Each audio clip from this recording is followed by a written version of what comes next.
నిజాయితీ గొప్పతనం.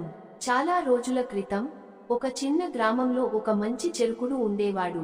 అతను ప్రతిరోజు అడవిలో చెక్కలు కోసే పనికి వెళ్తాడు. ఒక రోజు ఆయన పనికి మాలినప్పుడు తన కత్తి నదిలో పడిపోయింది. ఆయన చాలా దుఃఖించాడు. ఎందుకంటే కొత్త కత్తి కొనడానికి ఆయనకు డబ్బులు లేవు.